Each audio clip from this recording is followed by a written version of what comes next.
자, 전산회계 2급 공부를 하시는 전국에 계신 학생 여러분 안녕하십니까? 콕콕정 교수, 공인회계사 정성진 교수입니다. 자, 우리가 지금 자산 쪽의 개정 과목들을 쭉 공부를 하고 있죠. 오늘은 바로 보시는 것처럼 유가증권에 대한 공부를 해보도록 할게요. 자, 구체적인 공부 전에 늘 봐왔던 것처럼 유가증권의 출제 범위부터 볼까요? 크게 유가증권의 분류와 단기매매증권, 매도가능 증권 공부를 해야 됩니다.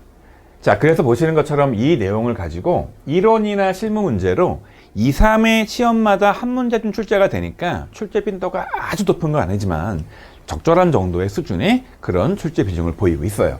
근데 그 중에 특히 1년 이내에 팔 목적이 있는 단기 매매 증권이 시험 문제 출제가 많이 되고요.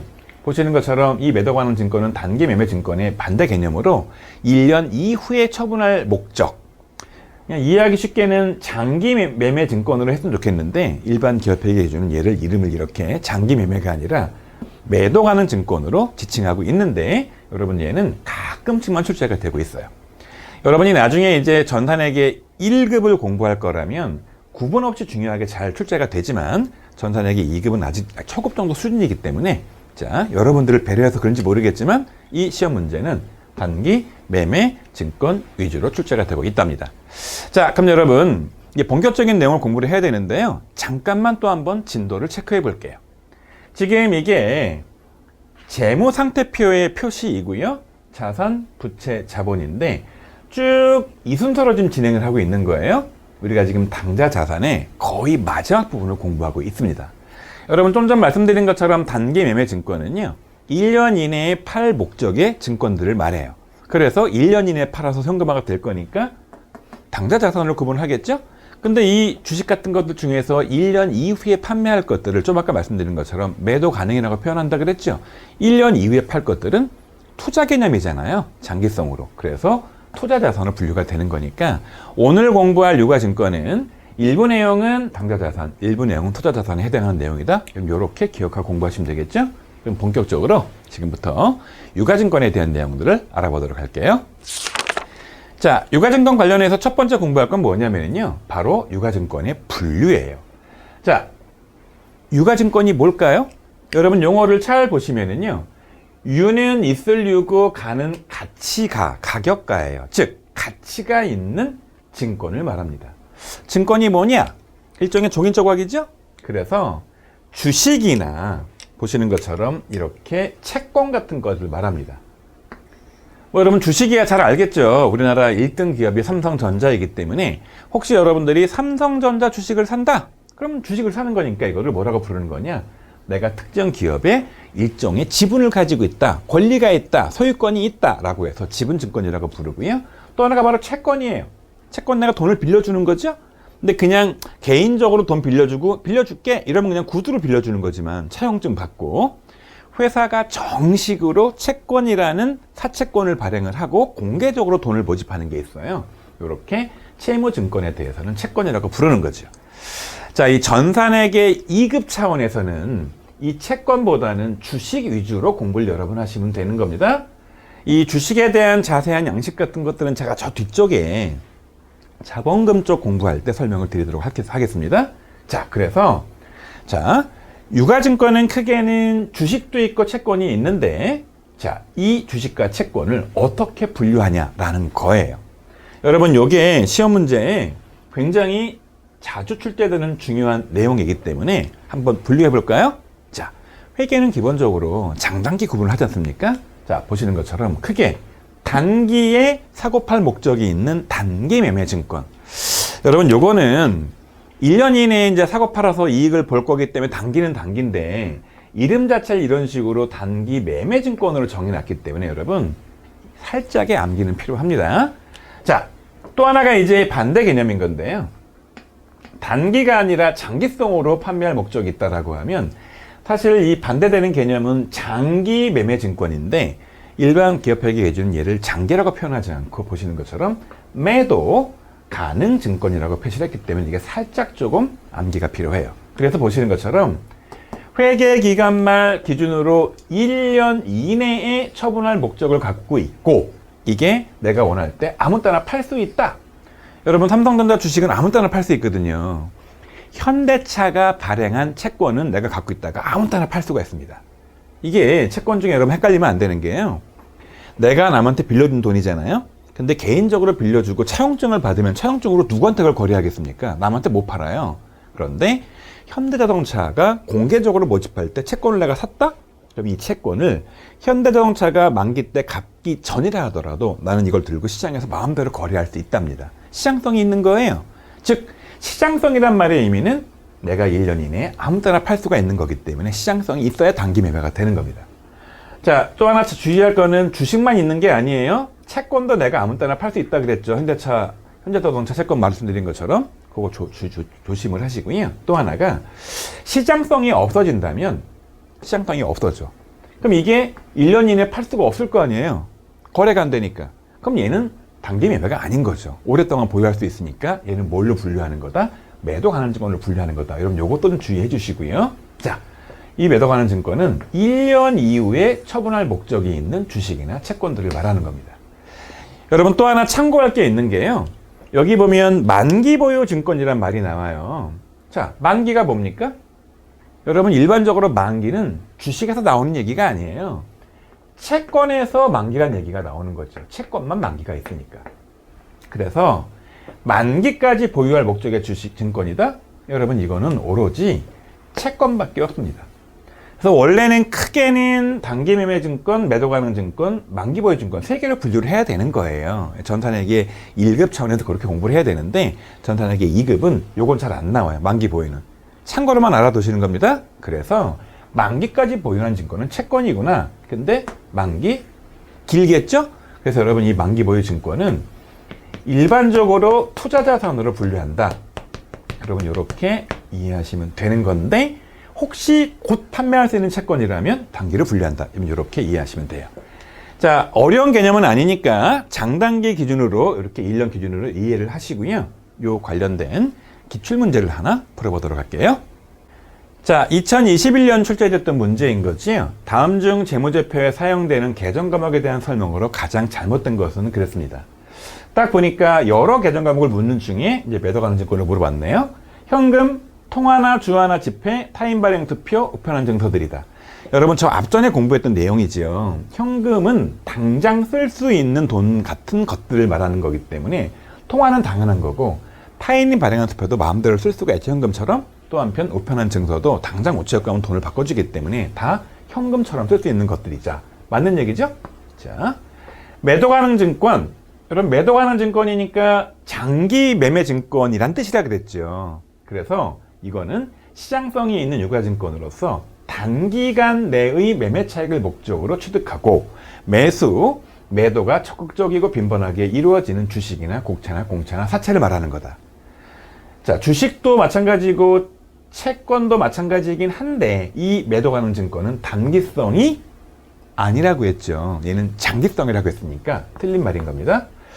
미수금, 일반적인 상거래 외의 거래에서 발생하는 채권. 여러분 오늘 강의 말고요. 다음번 강의에서 이제 기타 당좌자산 공부를 할 때 나올 이야기인데 미수금은 기계나 건물 같은 것들을 팔고 못 받은 돈을 미수금이라고 부르는 거예요. 나중에 공부할게요. 맞는 말입니다. 상품, 판매를 목적으로 구입한 완제품. 맞는 얘기죠. 이 상품에 대해서는 나중에 재고 자산 쪽에 공부를 하도록 하겠습니다. 이런 식으로 나오는 거예요. 그냥 전산회계 2급 차원에서는 이 분류가 아주 쉽게 나와요.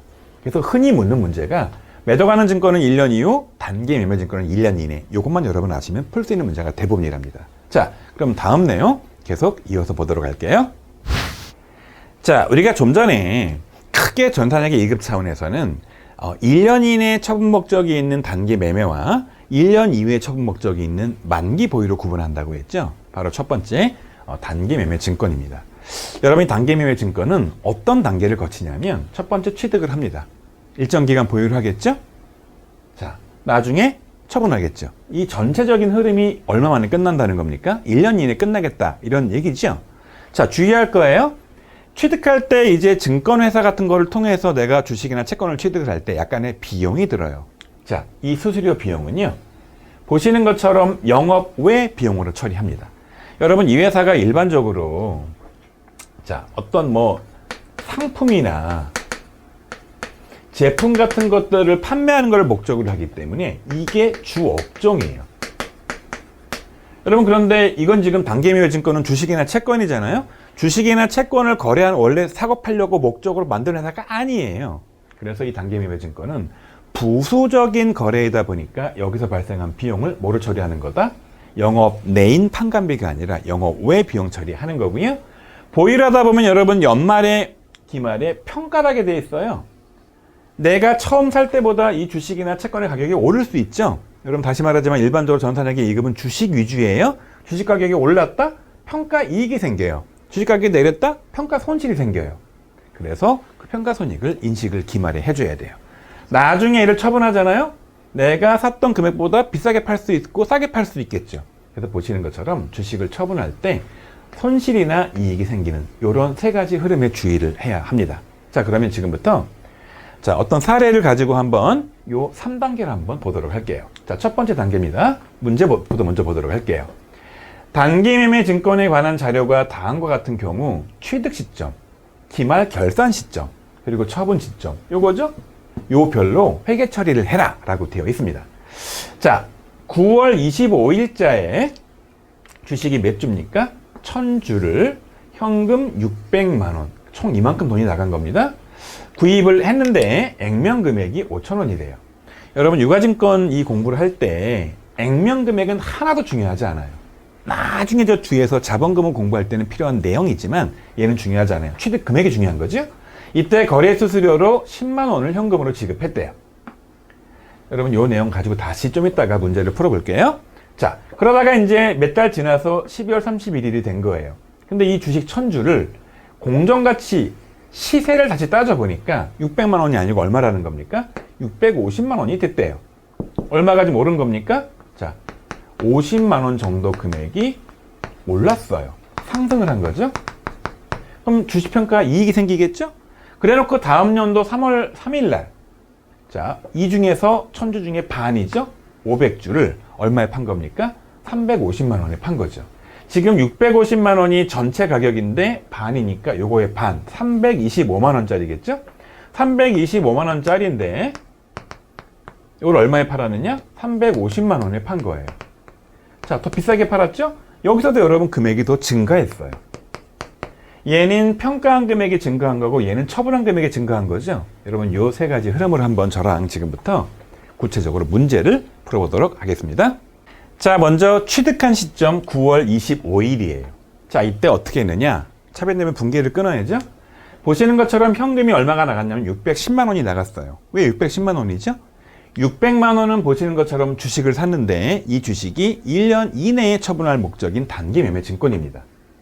그런데 10만 원은 뭐냐? 증권회사 같은데 수수료 비용을 준 거예요. 여러분, 제가 이거 기억하라 그랬죠. 빨랑 단기에 팔 거기 때문에 그냥 비용 처리 단기 해버립니다. 이래서 얘를 수수료 비용 처리를 10만 원을 하는데, 여러분, 이 회사가 이 주식을 처분하고 사는 게 주 목적인 회사가 아니잖아요. 일반적으로 아까 말씀드린 것처럼 안양상사란 상사야. 도소매업이에요. 따라서 얘는 영업 외 비용 처리하는 겁니다. 자, 이게 첫 번째예요. 여러분, 주의할 거는 바로 요겁니다. 자, 600만 원어치 취득을 한 겁니다, 주식을.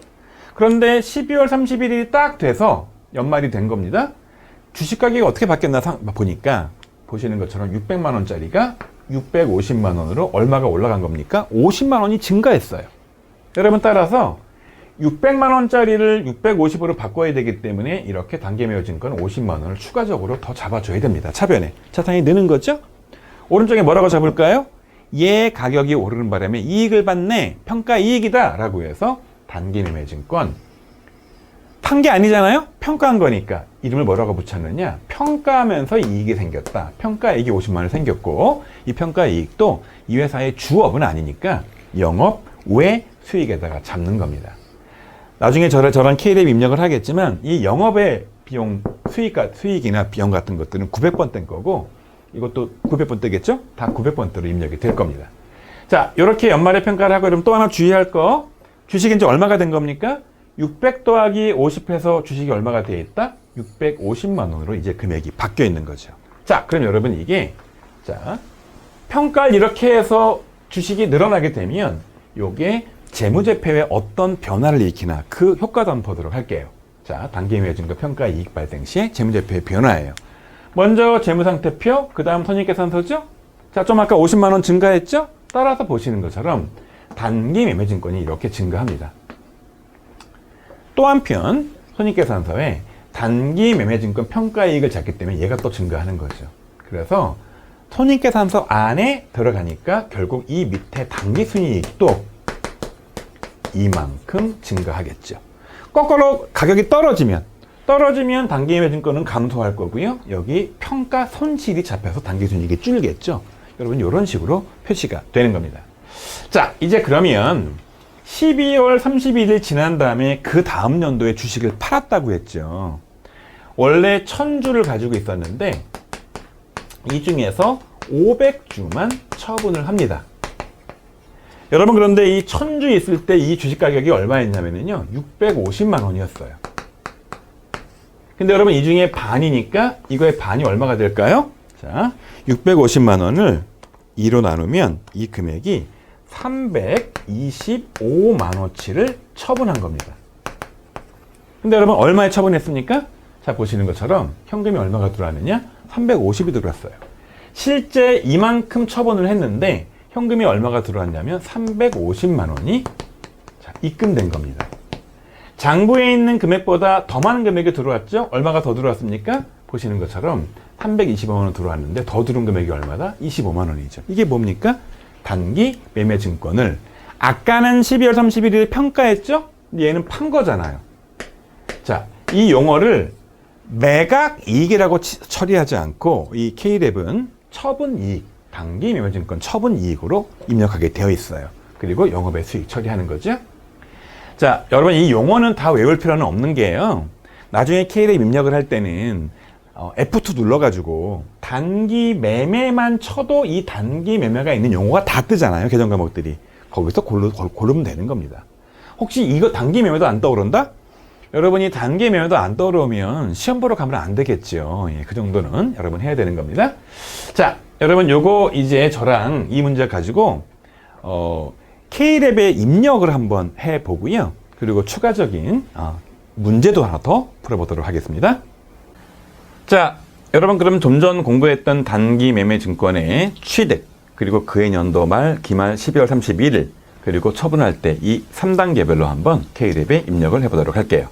여러분 제가 이미 회사를 보시는 것처럼 안양상사로 들어와 있으니까 여러분도 안양상사로 들어오시고요. 혹시 여러분 앞전 강의를 안 듣고 이 강의를 처음 듣는 분들이라면 앞전 강의에 K랩 설치, 그 다음에 자료 데이터 설치하는 법 한번 강의를 들으시고 안양상사가 나올 수 있도록 제가 올린 파일을 다운로드 받아 설치를 한 다음에 이 포맷 그대로 만들어 놓고 제 강의를 들으셔야 됩니다. 자, 안양상사 들어왔다는 전제하에서 일반 전표 입력 창을 클릭을 딱 하고요. 자, 취득 시점이 9월 25일이죠. 자, 무조건 모든 거래는 차변은 3번, 대변은 4번 입력하기로 했죠. 여러분 제가 잠깐 요거 칸만 좀 조절을 좀 하도록 하겠습니다. 자, 이렇게 해놓고요. 자, 조금만 칸을 더 줄일게요. 차변이니까 3번을 눌러서 일단 뭐가 들어온 겁니까? 단기 매매 증권이 들어온 거죠. 그래서 단기 매매라고만 쳐도 107번의 단기 매매 증권이 뜨죠. 이거 입력을 한 다음에 총 금액이 600만 원이죠. 제가 몇 번 말씀드렸지만 03개를 한 번에 누르고 싶으면 이 번호판 좌판에서 플러스를 누르면 03개가 한꺼번에 들어가죠. 그 다음에 3번 또 누르셔서 자, 단기 매매 증권의 경우에 취득 수수료 같은 경우에는 수수료라고 쳐보는 겁니다. 수수료라고 치면 자, 수수료가 들어가 있는 게 다 뜨는데 여러분 잘 보시면요. 984번에 나와 있는 요 수수료 비용이 오른쪽에 유가증권이라고 나와 있죠. 여러분 이 안양상사는요. 상사니까 도소매를 주업으로 하기 때문에 주식 매매가 주업이 아니라 그랬죠. 그래서 보시는 것처럼 영업 외가 900번대라고 했으니까 보시는 것처럼 이 900번대 수수료 비용을 선택을 하는 겁니다. 자, 여러분 그리고요. 자, 이렇게 하고요. 그 다음에 여기다 금액을 얼마 입력하는 거냐면 10만 원 입력하면 되겠죠? 자, 그런 다음에 이 총 모든 금액을 다 현금으로 지급을 했으니까 F2 눌러서 여러분 요거를 현금이라고 쳐서 610만 원 입력하면 분기의 입력이 끝나는 겁니다. 자, 이제 여러분 이렇게 해서 이제 취득 시점 분기의 입력을 끝냈기 때문에 다음은 바로 기말 시점 12월 31일자 분기 입력을 해보도록 할게요. 약간은 제가 좀 이렇게 큰 조정 좀 하겠습니다. 자, 12월 31일이 됐더니 이 천주의 공정 가치가 650만 원이래요. 좀 전 분기에서 우리가 얼마 입력했냐면 600만 원 입력을 했죠. 650으로 50이 올랐죠. 3번 눌러서 자, 단기 매매 증권이 50만 원 더 증가했기 때문에 차변에 50만 원 입력을 해주고 4번 눌러서 오른 것만큼 이익 본 거 아니겠습니까? 그래서 F2 눌러가지고 단기 매매 증권이라고 친 다음에 보시는 것처럼 얘는 처분하고 이익 난 거예요? 평가하고 이익 난 거예요? 평가하고 이익 난 거죠? 여러분 그래서 단기 매매 증권 평가 이익 905번 900번 딱 항상 영업이라 그랬죠? 얘를 딱 입력하면 자 12월 말자 분기가 입력이 끝나는 겁니다.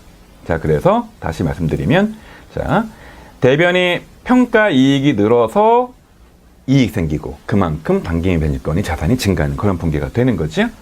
자 여러분 그 다음 내용은 이제 다음 연도 3월 3일자가 되는 거예요.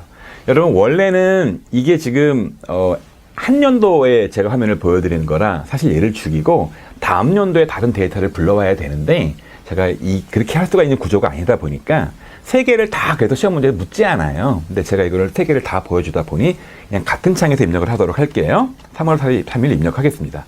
다시 말하자면 원래는 이게 다음 연도 거 불러다가 3월 3일 입력을 하는 겁니다. 제가 칸 좀 조절을 하도록 하겠습니다. 자, 그래서 3번 누르셔서 내용을 보니까 다음 연도 3월 3일자에 주식 500주를 350만 원에 현금 받고 처분을 한 거예요. 여러분 잘 보시면 주식은 총 1000주였죠? 500주면 50% 절반인 거죠? 전년도 말에 50만 원 증가시켜서 650만 원 만들어 놓은 거죠? 반이 얼마입니까? 5만 원이 팔린 거죠? 325만 원짜리를 350만 원에 팔았어. 그래서 여러분 여기다가 F2를 누르신 다음에 현금이라고 쳐서 현금이 얼마가 들어왔느냐? 350만 원이 들어온 거죠. 근데 갖고 있는 주식은 얼마짜리를 팔았느냐? 자, 4번 눌러서 대변에 단기 매매 증권을 얼마치 없애야 되는 거냐? 325만 원어치 없애야죠? 차대가 25만 원이 안 맞죠? 어디가 B입니까? 대변이 B죠? 4번 눌러서 자, 여기 뭐라고 적는 거냐? 단기 매매 증권이라고 쳐보면 자, 평가 이익 말고 906번에 처분 이익 보이시죠? 이거 딱 눌러서 처분 이익을 이렇게 25만 원어치 입력을 하면 이렇게 해서 분기 입력이 끝나는 겁니다. 자, 여러분 말씀드린 것처럼 이 단기 매매 증권이 시험 문제에 주로 전산회계 2급은 나오기 때문에 지금 여러분 입력한 취득시, 12월 31일 기말 결산시, 다음 연도 처분시 이 세 개의 흐름을 여러분 제대로 잘 이해를 하셔야겠죠? 자, 그럼 이렇게 해서 단기 매매 증권 관련된 분기 입력을 마치겠습니다. 자, 좀 전에 이제 단기 매매 증권의 취득과 기말 평가와 처분에 대해서 칠판의 분계도 끊어보고 K랩에 입력 한번 해봤죠? 관련된 자 이론 기출 문제 또 하나 풀어보도록 할게요. 2020년 출제됐던 문제인데요. 물음은 단기 차익 목적으로 남영전자 주식 1000주를 자 주당 6만 원에 매입했으며 취득 시 거래 수수료 5천 원이 발생하였다. 이에 대한 설명으로 가장 거리가 먼 것은 그랬습니다. 여러분 이렇게 시험 문제가 총 금액을 알려주지 않고 이렇게 1000주라고 알려주고 한 주당 6,000원이다라고 알려줘서 내가 얘를 직접 이렇게 계산하도록 하는 문제가 출제되기도 합니다. 결국 여러분 요게 취득가가 되는 겁니다. 다시 말하지만 여기 나와 있는 거래 수수료 5,000원은 어떻게 한다 그랬죠? 얘는 영업 외 비용 처리를 하는데 이름은 수수료 비용이라고 한다고 했죠. 자, 문제 풀어볼게요. 취득 시 처리한 주식의 계정 과목은 당좌 자산에 속한다. 여러분 이 단기 차익 목적은 단기 매매 증권 처리를 하는 거고요. 내가 원할 때 아무 때나 팔 수 있기 때문에 돈과 같은 거다라고 해서 당좌 자산 처리한다고 했죠. 맞는 얘기입니다. 틀린 거 고르는 거니까 계속 볼게요. 취득 시 발생한 거래 수수료 이 5,000원은 영업의 비용에 속하는 거다. 영업의 비용에 수수료병 처리한다고 했죠. 맞는 얘기예요. 취득한 주식은 단기 매매 증권 계정으로 처리한다. 맞는 얘기죠? 그럼 정답은 4번인가 봐요. 볼게요. 취득 시 처리한 주식의 계정 과목의 취득가액은 6천만 5천 원이다. 여러분 다시 말하지만 이게 취득가예요. 아, 이게 6천만 원인가요? 아, 이게 6만 원이죠. 이게 6천 원이 아니고 6만 원이죠. 그럼 여러분 이게 6천만 원이 되겠죠. 취득가가 6천만 원이 되는 거고요. 5천 원은 따로 비용 처리하니까 합치면 안 되고 요것만 처리해야 되니까 이게 아닌 거죠. 6천만 원이 되겠죠. 이게 틀린 말입니다. 여러분 다시 말하지만 이 단기 매매 증권이 이 전산액의 2급에서 주로 출제가 되는 문제이고요. 맨날 묻는 문제가 그거예요. 단기 매매 증권이 뭐냐? 1년 이내다. 그리고 수수료 어떻게 하는 거다? 영업의 비용 처리하는 거다. 야, 요게 핵심 문제인 거죠. 자, 계속 다음 내용 알아보도록 할게요. 자, 다음으로 알아볼 내용은 바로 매도 가능 증권이에요. 이미 공부한 것처럼 회계 기말 기준으로 1년 이후에 처분할 목적이 있는 주식이나 채권이라서 여러분 얘는 장기성이에요.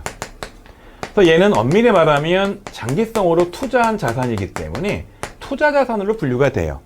좀 전 여러분 이런 문제 풀어봤던 것처럼 단기성인 단기 매매 증권은 당좌 자산에 들어가잖아요. 얘는 장기성이니까 투자에 집어넣는 겁니다. 자, 단계별 처리 똑같아요. 취득했다가 기말 보유했다가 처분을 하죠. 여러분 그래서 취득, 보유, 처분을 할 때 처리를 해야 되는데, 자, 여러분 여기서도 수수료 등 거래 비용이 발생하겠죠? 근데 되게 특이한 게요, 여러분. 얘는 취득 원가에 가산합니다. 여러분 좀 전에 단기 매매 증권은 얘를 단기 수수료 비용 처리해서 영업 외 비용 처리를 했죠. 논리는 그렇다 그랬죠. 빨랑 판매할 거니까 그냥 수수료는 그냥 비용 처리해버리는 겁니다. 근데 여러분 여기 나와 있는 이 매도 가능 증권은 빨랑 팔 게 아니에요. 나중에 팔 거예요. 그러니까 어차피 오래 안 팔 주식이야. 근데 여기 수수료를 갖다가 오래 비용을 떨어버리면 팔지도 않을 건데 비용만 들어가. 안 되겠다. 이거를 싸그리 취득원가에 넣자. 라고 해서 취득원가에 여러분 얘를 가산하게 됩니다. 그래서 어차피 오래 팔 게 아니니까 올해 취득한 거는 몽땅 다 매도 가능 증권, 올해 발생한 수수료도 다 매도 가능 증권, 하나도 손익 인식 안 하고 다 합쳐서 넘겨버리는 그런 구조다라고 여러분 기억을 하시면 되는 겁니다. 평가손익은요, 주식 가격이 상승을 하면 아까 여러분 단기 매매 증권 평가 이익, 하락을 하면 단기 매매 증권 평가 손실이라 그랬죠. 근데 여러분 얘는요, 매도 가능 증권 평가 이익이라고 잡은 다음에 얘를 기타, 포괄, 손익, 누계라는 게 자본 항목에 있어요. 여러분 이 설명을 하면 회계 초심자 입장에서 너무 어려운 내용이라 여기 설명되어 있는 기타, 포괄, 손익, 누계, 자본 항목은 몰라도 돼요. 여러분 얘 과감하게 패스하시는 겁니다. 근데 느낌상 제가 자본이라 그랬으니까 손익계산서가 아니겠죠. 이 자본은 어디에 들어가는 겁니까? 재무상태표에 들어가겠죠. 그럼 이완의 의미는 뭐냐면요, 단기 매매와 다르게 이 매도 가능은 단기에 팔 게 아니고 장기로 갈 거기 때문에 팔 목적이 아직 없어요. 근데 얘가 좀 올랐어요, 좀 내렸어요. 여러분 이거를 손익계산서에 집어넣어서 단기 순이익을 늘리거나 줄이거나 안 하겠다는 뜻이에요. 이 금액을 몽땅 자본에 집어넣어서 거기에 이름이 되게 특이하죠. 모르셔도 돼요. 기타, 포괄, 손익, 누계라는 이름으로 넣어서 이런 내용이지만 평가손익을 갖다가 얘를 단기 순이익에다가 넣지 않겠다라는 뜻만 여러분 알고 계시면 되는 거고요.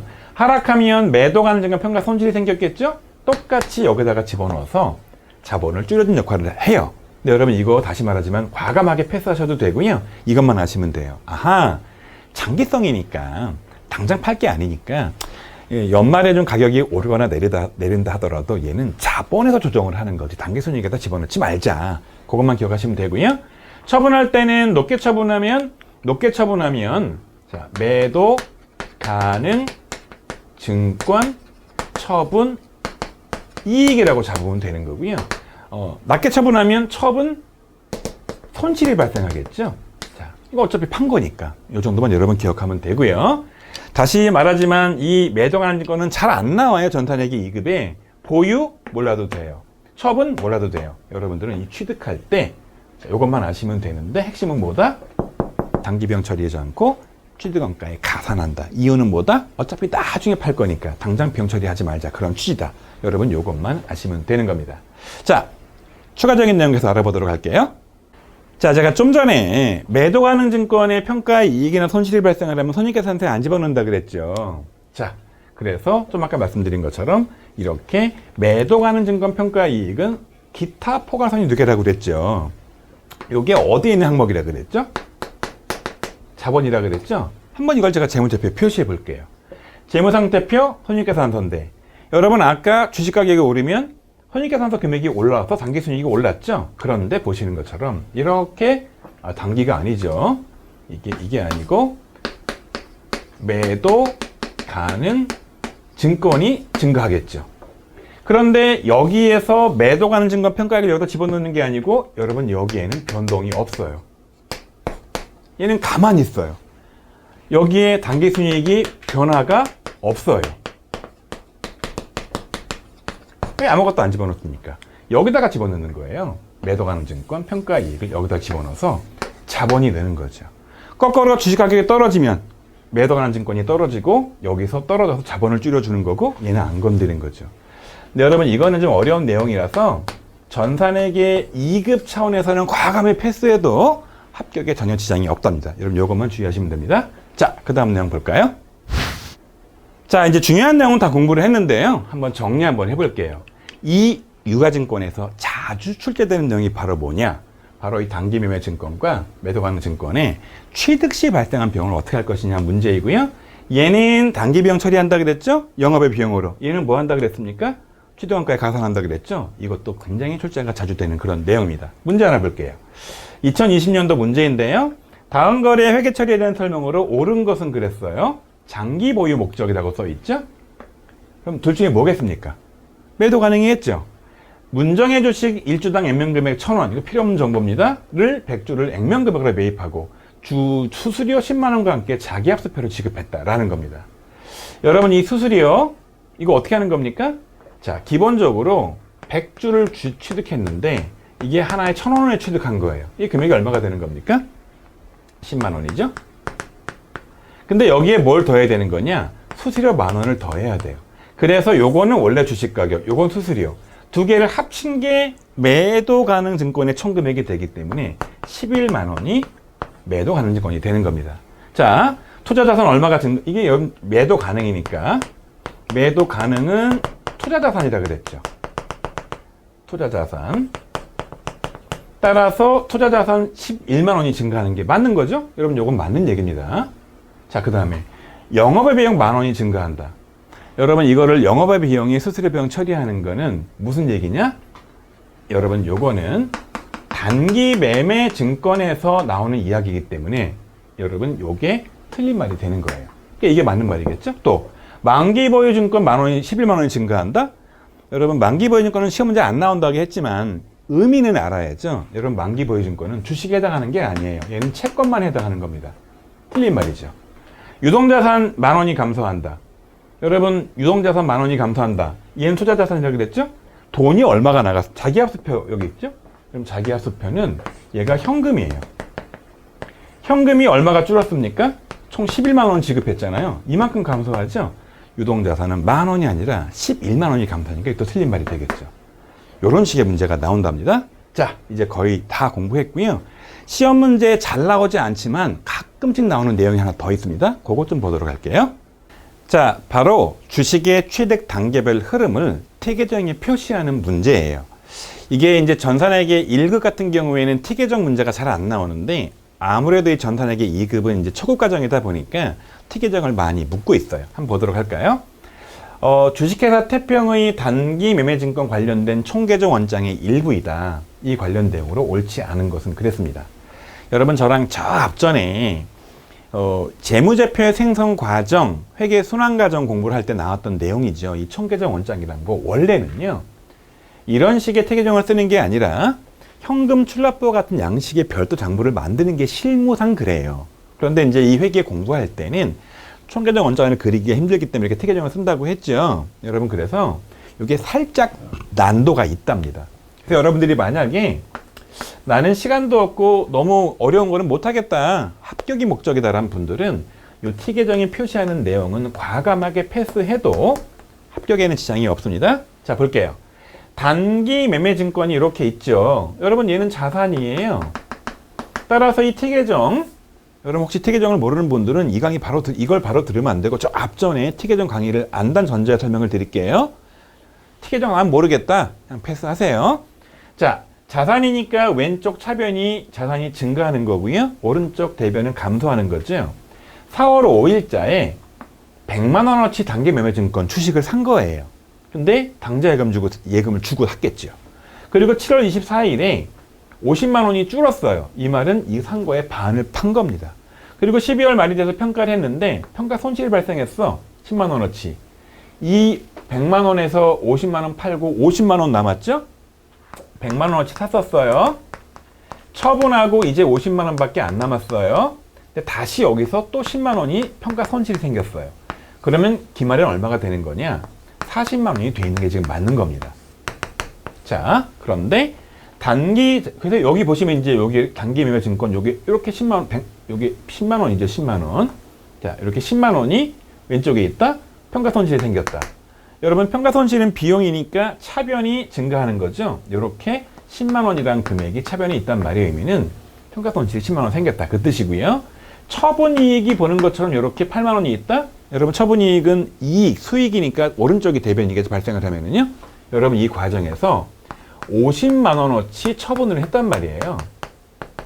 근데 여기에서 처분 이익이 얼마가 생겼냐면 8만 원이 생겼대요. 얼마를 돈을 받은 거냐면 58만 원을 팔았겠죠. 50만 원을, 자리를 58만 원에 8만 원이 생긴 거죠. 볼게요. 4월 5일자의 단기 매매 증권 최대 공가는 100만 원이다. 100만 원 주고 산 거죠. 이게 맞는 얘기입니다.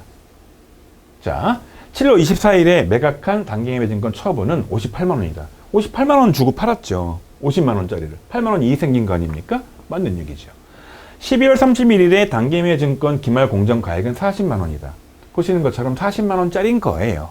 근데 그 전에 얼마가 있었던 겁니까? 50만 원이니까 10만 원을 깐 거죠. 이게 공정 가액입니다. 그럼 답은 4번인가 봐요. 자, 12월 31일 결산 시 공정 가치가 장부 가액보다 상승했다. 얘는 여러분 시가니까. 시가가 더 상승했습니까?